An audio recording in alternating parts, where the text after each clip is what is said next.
Hey, welcome Lakeview Nation. We are here today to learn how to paint our neuropathic style images.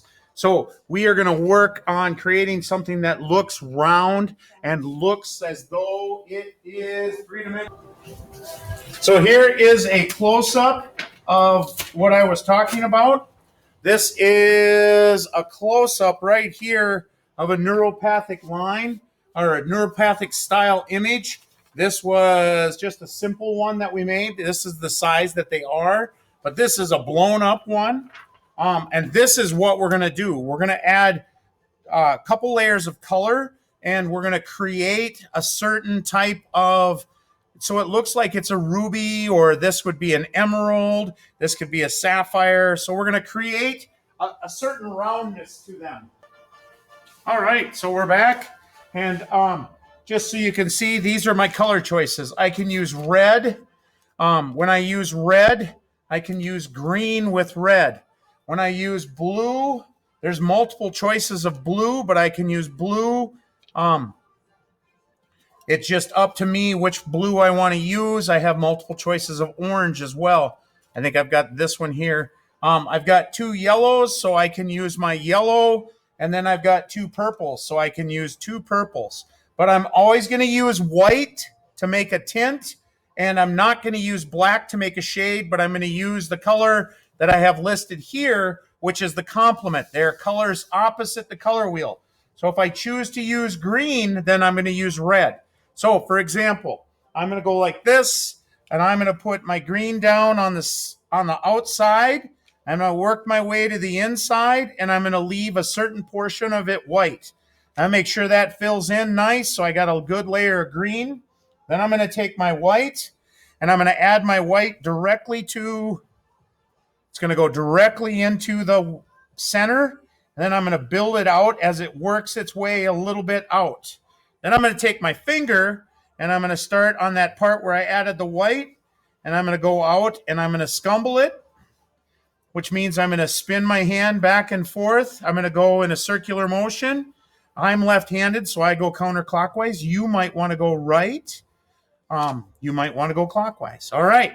So there's my tint. My white plus my green makes a tint. And then I've got my green, which makes the hue. And now I'm going to take red, which is its complement, and I'm going to add red. And you can see immediately when I put this on how dark that red looks on that green. Now, to finish that off, I'm going to take a little green, and I'm going to add it right over the top of that red that I just put in. Notice I'm kind of scumbling my brush or my pastel as I lay it down. Then I'm going to take my finger, and I'm going to rub that guy in, and I'm going to scumble it. Now, if I want, I could go over a little bit and add a little green over some spots just to make a little more green. But I think that worked out pretty good. Now, I can do multiple colors. So I could take this orange, and I could do this one in orange. I leave that little space of white. I'm going to put my white in the center, and oops, I had a little green in there. And I'm going to work that out. I got to make sure my fingers are clean, get the green off of them, scumble that up, go around, and I'm going to add some blue. And the blue might make it look gray right away. And I'm going to add some orange over that.